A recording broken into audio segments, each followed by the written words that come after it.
भगवान कहाँ अवतार लेते हैं?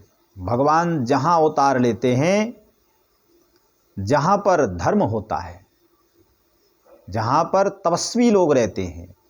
महाराज दशरथ ने मनु और शत्रुपा के रूप में तपस्या की थी, इसलिए भगवान ने वहाँ अवतार लिया अयोध्या में, क्योंकि शत्रुपा और मनु जी को भगवान ने वरदान दिया था। इसलिए गुरु वशिष्ठ के पास में जब गए और उन्होंने कहा कि जाओ तुम्हें पुत्र अवश्य होगा, धरो धीर, धैर्य रखो, व्यक्ति को अपने जीवन में घबराना नहीं चाहिए। यदि कोई काम ना हो रहा हो, आप घबराने लगते हैं, घबराना नहीं चाहिए, धैर्य को धारण करना चाहिए।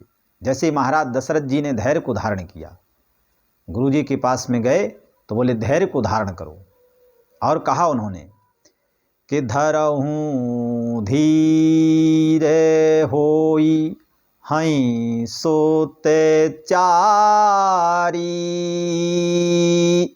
अत्रिभुवन विदित भगत भयहारी।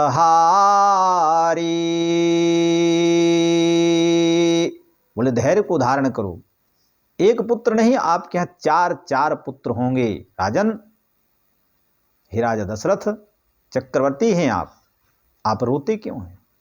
रोइए नहीं, आपके यहाँ तो स्वयं ब्रह्मांड के नायक जगदाधार परमपिता परमेश्वर आपके पुत्र रूप में अवतार लेंगे।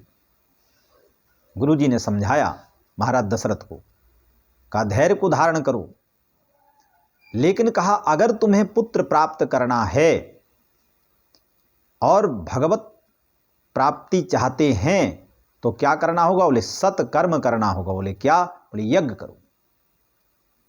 यज्ञ जब करोगे तो यज्ञ करने से ही भगवान यज्ञ में आते हैं, भगवान यज्ञ से प्रगटते हैं। ये सुनिश्चित किया। भगवान की उत्पत्ति स्थान जो है, भगवान का अवतार करने का जो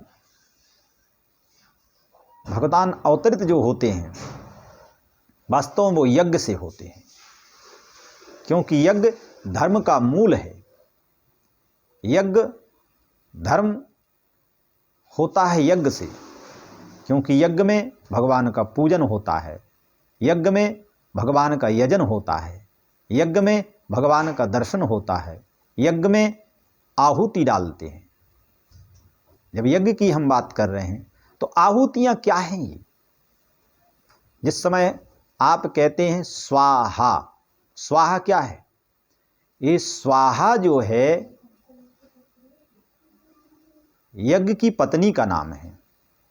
जब स्वाहा आप बोलते हैं और आहुति यज्ञ में छोड़ते हैं तो यज्ञ की आहुति को लेकर के यज्ञ की पत्नी वो देवताओं को वितरण करती है भोजन, देवता उसको खाते हैं। इसलिए जब भी आप अग्नि में हवन करें तो स्वाहा जरूर बोलें। अगर स्वाहा आप नहीं बोलते हैं तो आपका वो किया हुआ यज्ञ में हवन निष्फल हो जाएगा।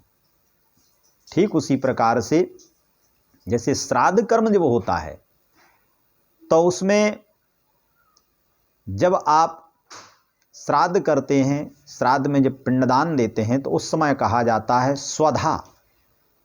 स्वधा जो है वो प्रेतराज की पत्नी है, वो जाकर के प्रेतों को पिंड अर्पित करती हैं, और स्वाहा जो है वो यज्ञ की पत्नी है, ये देवताओं को भोजन देती हैं। इसलिए यज्ञ करना चाहिए, लेकिन यज्ञ की विधि को जानना चाहिए।